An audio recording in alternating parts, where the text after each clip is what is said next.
Chemistry class में आप लोग का स्वागत है।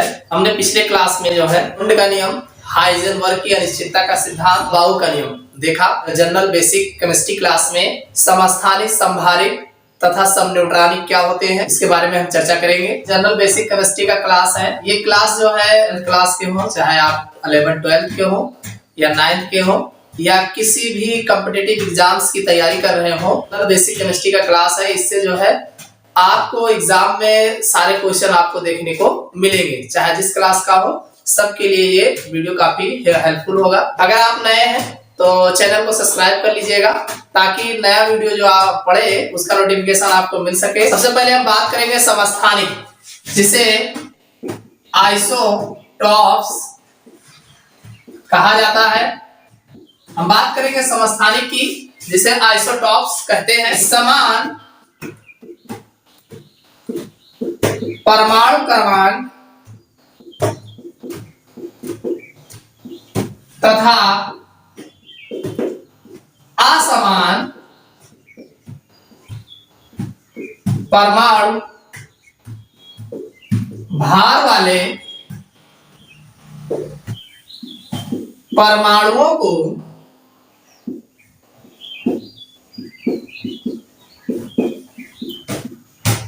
समस्थानिक कहते हैं। कि समान परमाणु क्रमांक तथा असमान परमाणु भार वाले परमाणुओं को या तत्वों को जो है समस्थानिक कहते हैं। समान परमाणु क्रमांक का मतलब है कि जैसे अगर हम आवर्त सारणी की बात करें, पीरियोडिक टेबल की बात करें, तो पीरियोडिक टेबल में जो एलिमेंट्स रखे गए हैं वो परमाणु क्रमांक के बढ़ते हुए क्रम में रखे गए। अगर देखा जाए तो वो एक परमाणु क्रमांक का केवल एक ही कॉलम में रखा मिलेगा और दूसरे वाले कॉलम में दूसरा एलिमेंट्स दूसरे परमाणु क्रमांक का होगा। यानी हर एलिमेंट्स का परमाणु क्रमांक जो होता है अलग अलग देखने को मिलेगा।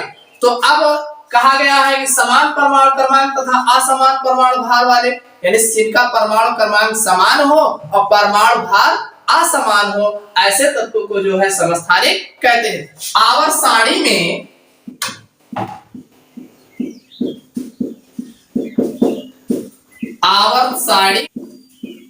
किसी तत्व के समस्थानिकों का स्थान अलग अलग ना होकर एक ही रहता है।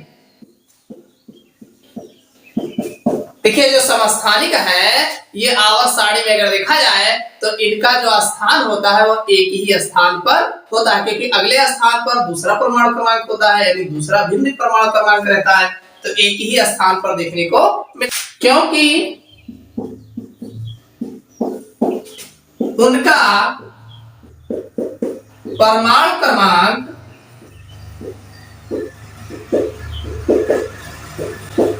समान रहता है।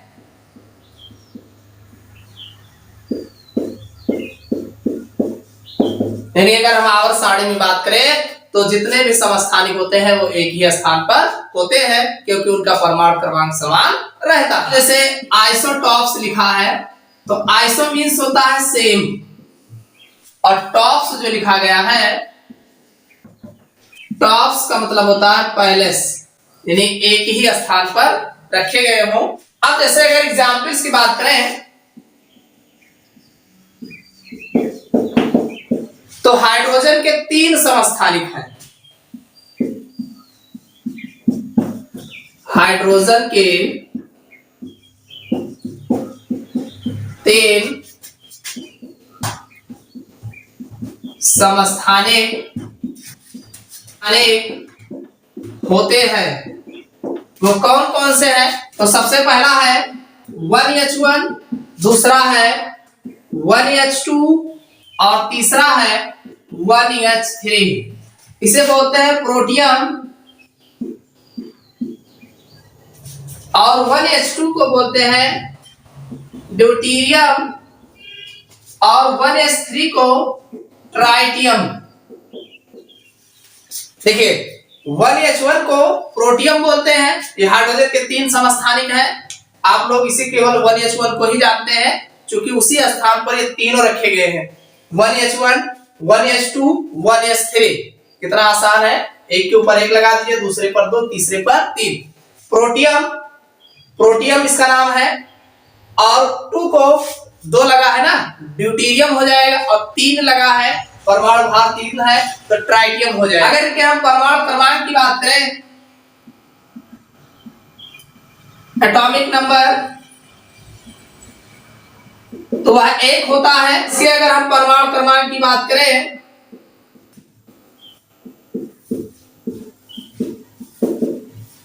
तो इसका भी 1 होता है, और इसका भी परमाणु क्रमांक, इसका भी 1 होता है। अगर इसका परमाणु भार देखा जाए, परमाणु भार का 1 होता है, और इसका परमाणु भार 2 होता है, और इसका परमाणु भार 3 होता है। अगर हम प्रोटॉनों की संख्या की बात करें,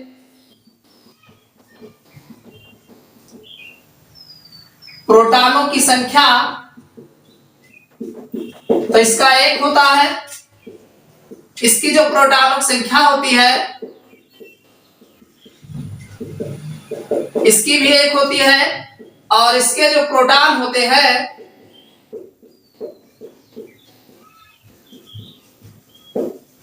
इसके भी 1 होते हैं। अगर इसमें न्यूट्रॉनों की संख्या देखा जाए,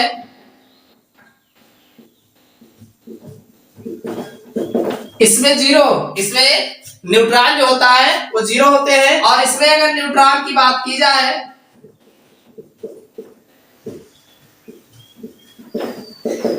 तो इसमें 1 होता है। देखिए 2 में से 1 घटाओगे तो 1 बचेगा और न्यूट्रॉनों की संख्या आएगी। और इनके जो न्यूट्रॉन होते हैं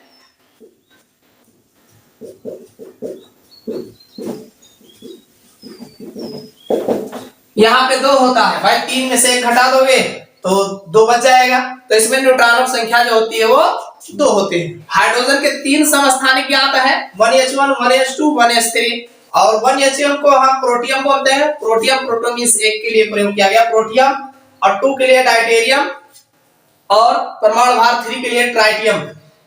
अब परमाणु क्रमांक की बात करें, एटॉमिक नंबर की, तो 1H1, तो भाई परमाणु एटॉमिक नंबर इसका 1 है, इसका भी एटॉमिक नंबर 1 है, इसका भी एटॉमिक नंबर 1 है, परमाणु क्रमांक 1 ही है।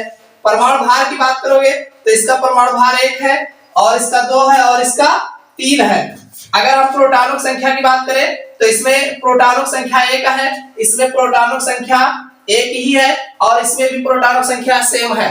लेकिन न्यूट्रॉनों की संख्या अगर देखोगे तो देखो 1 में से 1 घटा दोगे 0 बचेगा, इसलिए न्यूट्रॉनों की संख्या इसमें 0 आएगी। और इसकी अगर हम बात करें न्यूट्रॉनों की संख्या, तो 2 में से 1 घटाओगे 1 बच जाएगा, न्यूट्रॉनों की संख्या 1 आ जाएगी। अगर हम ट्राइटियम की बात करें तो भाई 3 में से 1 घटा दोगे 2 बचेगा, तो इसमें न्यूट्रॉनों की संख्या जो होगी वो 2 आएगा। देखिए जो समस्थानिक होते हैं इनको एक ही स्थान पर रखा गया, क्यों? देखिए इनके जो रासायनिक गुण होते हैं, देखिए 1H1, 1H2, 1S3, तीनों हाइड्रोजन जो है प्रोटियम, ड्यूटेरियम, ट्राइटियम, इनके जो केमिकल प्रॉपर्टीज होती है, रासायनिक गुण होते हैं वो समान होते हैं, लेकिन इनके जो भौतिक गुण होते हैं वो अलग अलग होते हैं। समस्थानिक होते हैं, इनके भौतिक गुण जो होते हैं अलग अलग होते हैं, और जो इनके रासायनिक गुण होते हैं वो समान होते हैं। कुछ प्रमुख समस्थानिक हैं तथा उनका जो है उपयोग जो किया जाता है, तो कौन से समस्थानिक का कहाँ उपयोग किया जाता है, कुछ एग्जाम्स में जो अक्सर पूछे जाते हैं उनके बारे में देखेंगे। कुछ प्रमुख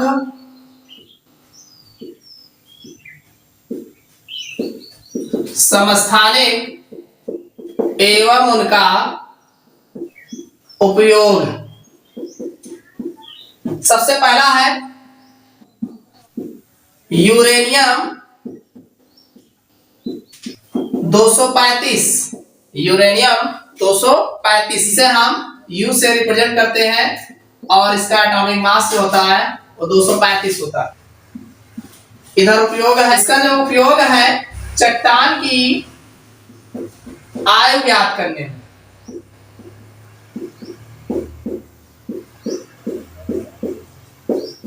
यानी यूरेनियम 235 का उपयोग जो है चट्टान की आयु ज्ञात करने में किया जाता है। दूसरा है सोडियम, सोडियम 24, इसे N लिखा जाता है और एटॉमिक मास जो है 24। इसका जो उपयोग है रक्त के थक्के का पता लगाने में। अगला है तीसरा कोबाल्ट 60, जिसे हम CO से रिप्रेजेंट करते हैं। ये परमाणु भार जो होगा 60 होगा। इसका जो उपयोग है रक्त कैंसर को नियंत्रित करने में। अगला है आर्सेनिक 74, इसको AS से रिप्रेजेंट करते हैं। इसका जो उपयोग है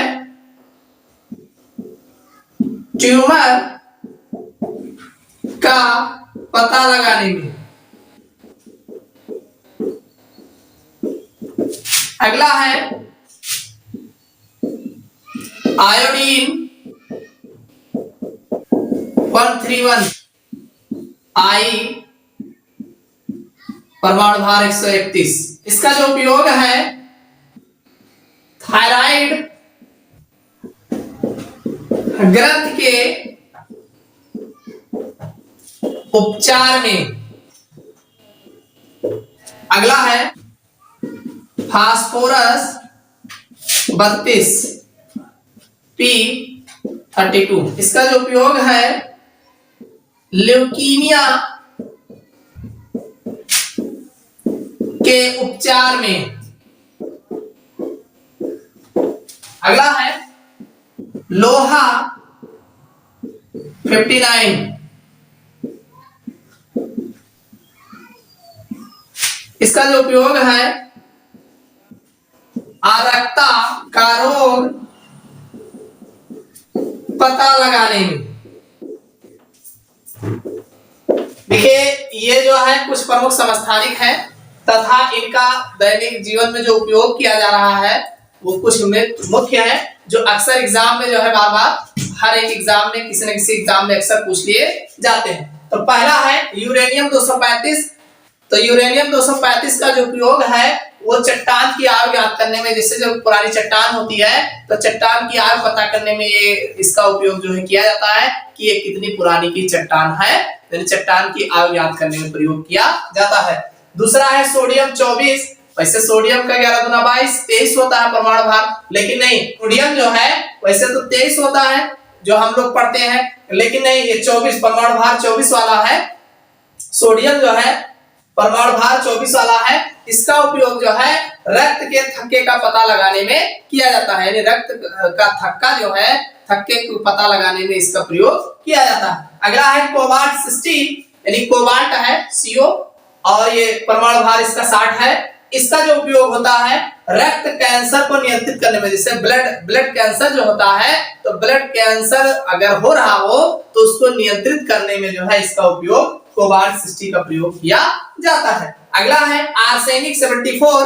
आर्सेनिक 74 का उपयोग जो है ट्यूमर का पता लगाने में किया जाता है, यानी अगर ट्यूमर है कि नहीं है इसकी जांच करने में जो है इसका प्रयोग जो है किया जाता है। अगला है आयोडीन 131। आयोडीन 131 का उपयोग थायराइड ग्रंथ के उपचार में किया जाता है, यानी थायराइड ग्रंथ जो होती है इसके उपचार में, थायराइड जो यहाँ गलगंड होता है उसी के उपचार में जो है इसका प्रयोग किया जाता है। अगला है फास्फोरस 32, फास्फोरस 32। इसका जो उपयोग है ल्यूकीमिया के उपचार में जो है ल्यूकीमिया के उपचार में किया जाता है। अगला है लोहा 59। ये लोहा जो है अरक्ता का रोग जो है पता लगाने में किया जाता है। तो ये तो थे कुछ प्रमुख समस्थानिक। अब अगर बात किया जाए कि सबसे ज्यादा समस्थानिक वाला तत्व जो है कौन सा है? सबसे अधिक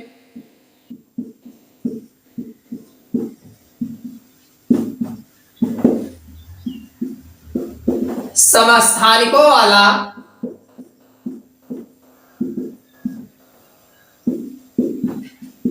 तत्व पोलोनियम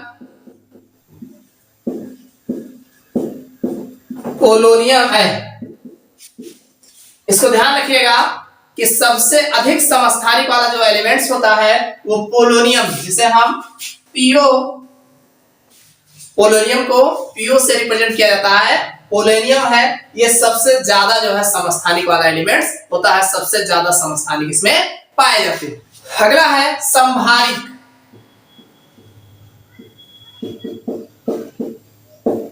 जिसे आइसोबार्स कहा जाता है। देखिए, समान परमाणु भार तथा असमान परमाणु क्रमांक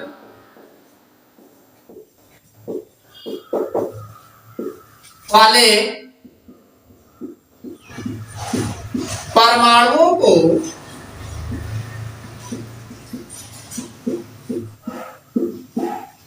संभारिक कहते हैं। देखिए, समान परमाणु भार, यानी जिनके अभी तक हमने क्या देखा कि समान परमाणु क्रमांक, डिफरेंट परमाणु भार था, अब की क्या है, इनका परमाणु भार जो होगा वो सेम होगा। तो समान परमाणु भार तथा असमान परमाणु क्रमांक, यानी जस्ट उसके अपोजिट है, असमान परमाणु क्रमांक वाले परमाणुओं को संभारिक कहते हैं। ये जो संभारिक होते हैं, संभारिकों का जो आवर्त सारणी में, जो पीरियोडिक टेबल में जो स्थान होता है वो अलग अलग होता है। क्योंकि क्यों अलग अलग होता है? क्योंकि पीरियोडिक टेबल जो होती है वो परमाणु क्रमांक के अकॉर्डिंग बना होता है, यानी परमाणु क्रमांक के बढ़ते हुए क्रम में तत्वों को रखा गया है। तो इसीलिए जब अब चूंकि इनके परमाणु क्रमांक ही अलग अलग है, तो परमाणु क्रमांक अलग अलग होते हैं, इसीलिए आवर्त सारणी में इनको अलग अलग जो है स्थान दिया गया है। आवर्त सारणी में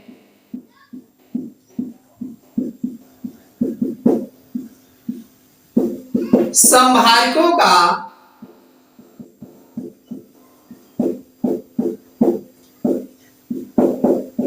स्थान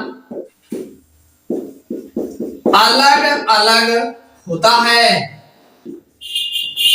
क्योंकि इनके परमाणु क्रमांक भिन्न होते हैं।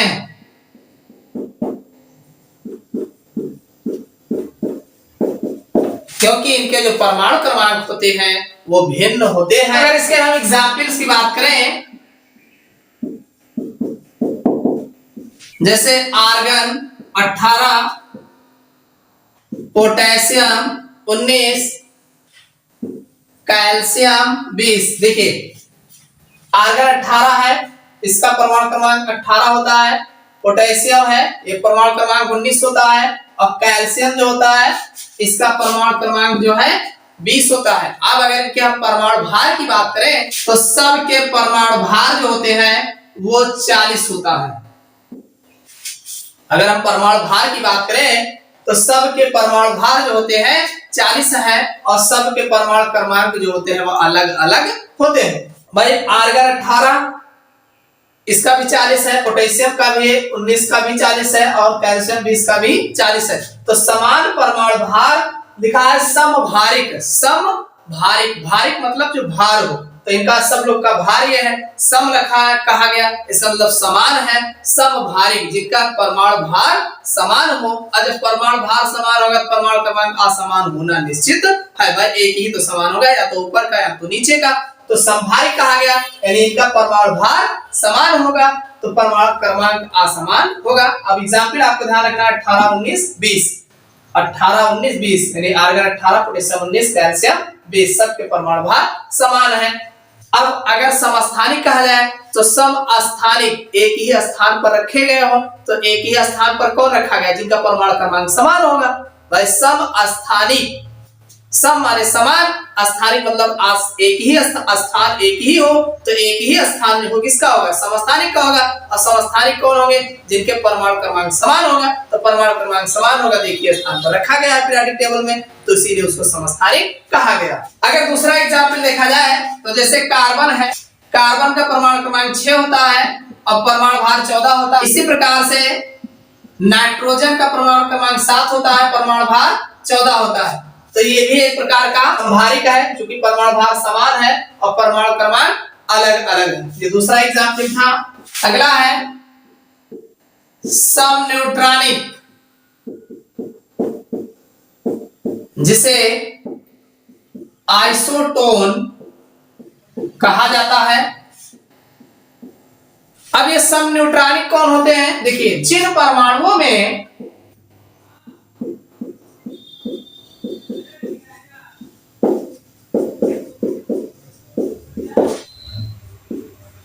न्यूट्रॉनों की संख्या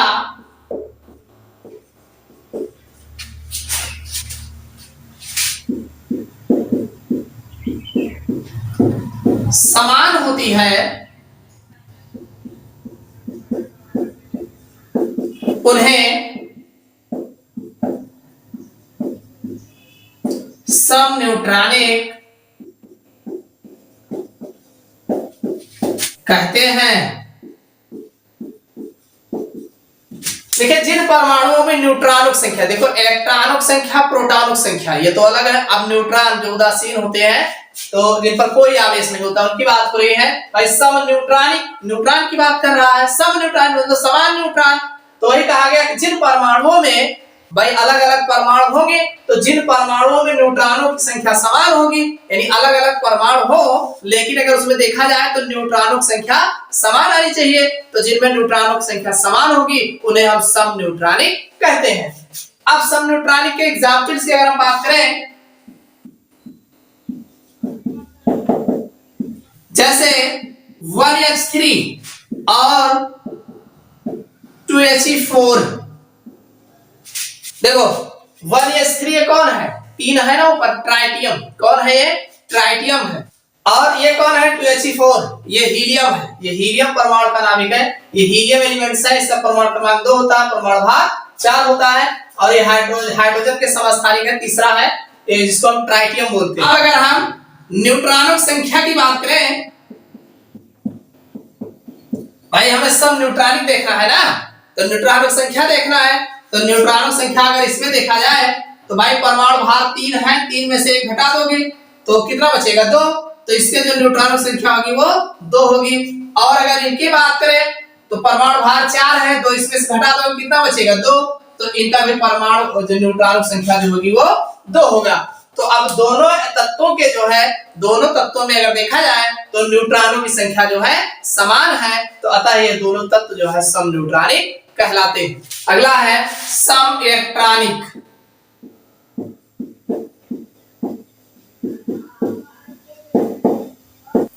जिसे आइसो इलेक्ट्रॉनिक कहा जाता है। तो सम इलेक्ट्रॉनिक लिखा है, तो जिनमें इलेक्ट्रॉनों की संख्या है, यानी जिनका विन्यास जो होगा, इलेक्ट्रॉनिक विन्यास जो होगा वो समान होगा। देखा जाए जिन आयनों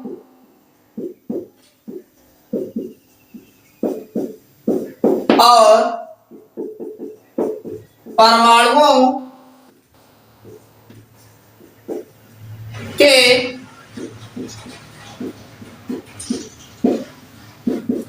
इलेक्ट्रॉनिक विन्यास समान होते हैं,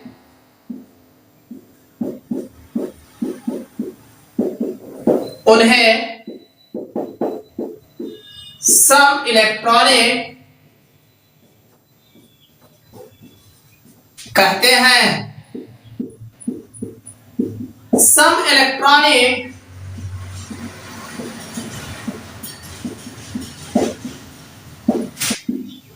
परमाणुओं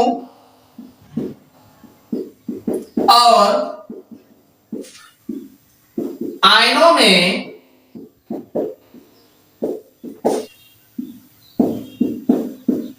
इलेक्ट्रॉनों की संख्या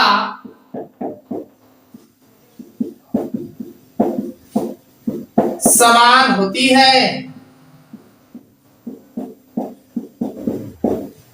देखिए, जिन आयनों, चाहे हम आयन की बात करें, आयन मतलब जिस पर धन आयन लगा हो चाहे ऋण आयन हो, कोई भी एलिमेंट्स है उस पर अगर आवेश लगा होता है तो उसे हम आयन बोलते हैं। तो जिन आयनों और परमाणुओं में, अब परमाणु की बात कर लो, चाहे इलेक्ट्रॉनिक विन्यास समान, जिनके इलेक्ट्रॉनिक विन्यास जो होते हैं वो समान होते हैं, उन्हें सम इलेक्ट्रॉनिक कहते हैं। भाई सम इलेक्ट्रॉनिक कहा है ना, तो जिनके इलेक्ट्रॉनिक विन्यास समान होगा, चाहे परमाणु हो चाहे आयन हो, तो जिनके इलेक्ट्रॉनिक विन्यास समान होते हैं सम इलेक्ट्रॉनिक कहते हैं। सम इलेक्ट्रॉनिक परमाणुओं और आयनों में, अब चाहे सम इलेक्ट्रॉनिक परमाणु की बात हो चाहे आयनों की बात हो, इलेक्ट्रॉनों की संख्या समान होती है। उनमें जो इलेक्ट्रॉन होते हैं वो बराबर इलेक्ट्रॉन होते हैं। जैसे एग्जांपल्स की बात किया जाए,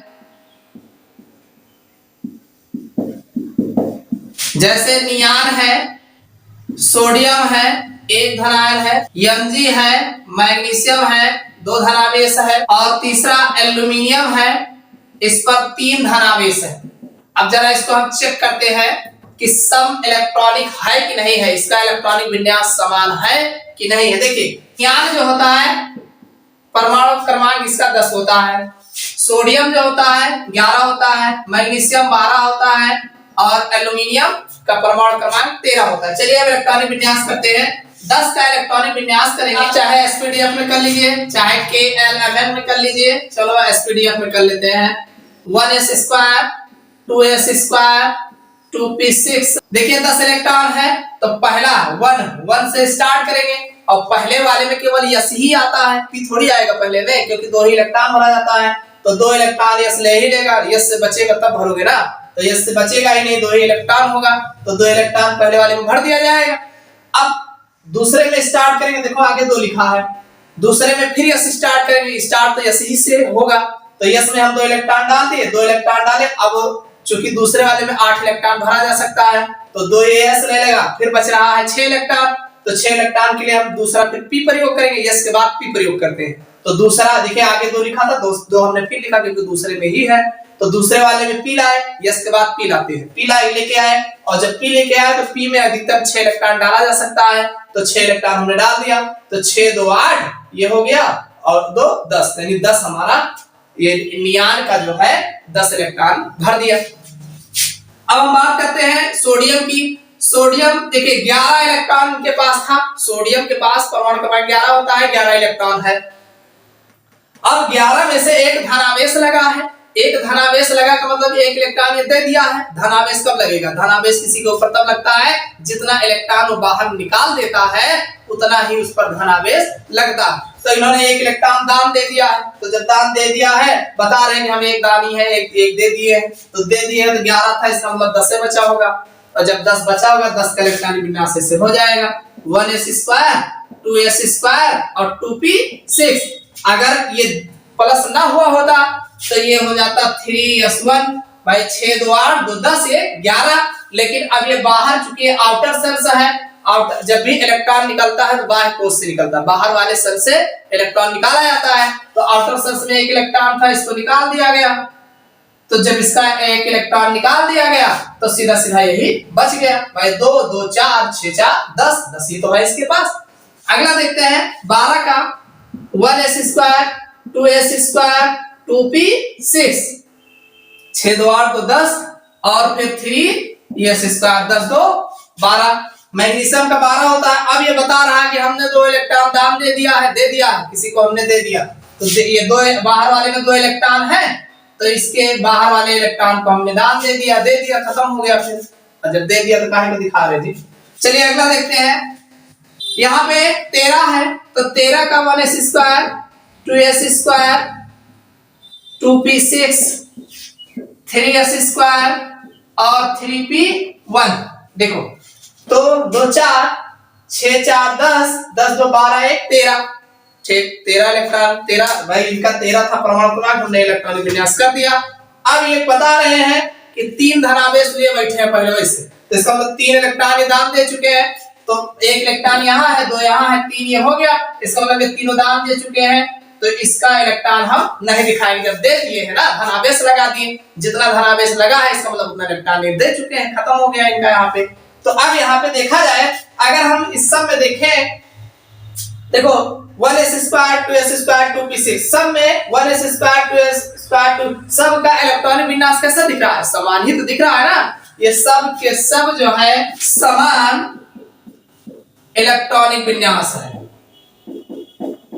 भाई, सब का सब अगर देखा जाए तो समान इलेक्ट्रॉनिक विन्यास है, और समान इलेक्ट्रॉनिक विन्यास वाले एलिमेंट्स क्या बोलते हैं? सम इलेक्ट्रॉनिक कहते हैं। इसी को जो है सम इलेक्ट्रॉनिक कहा जाता है, क्योंकि सब में इलेक्ट्रॉनों की संख्या अगर चेक करोगे तो सब में इलेक्ट्रॉनों की संख्या बराबर है। भाई कितना इलेक्ट्रॉन है? 6 2 8 2 10, सब में 10 इलेक्ट्रॉन उपस्थित है, और सबके भाई इलेक्ट्रॉनों की संख्या समान होती है, तो उसे हम सम इलेक्ट्रॉनिक या समान इलेक्ट्रॉनिक विन्यास वाले तत्व कहते हैं। इस वीडियो में बस इतना ही। अगले वीडियो में हम जो है पीरियोडिक टेबल तालिका की बात करेंगे, तत्वों का जो आवर्ती वर्गीकरण है इस पर चर्चा करेंगे।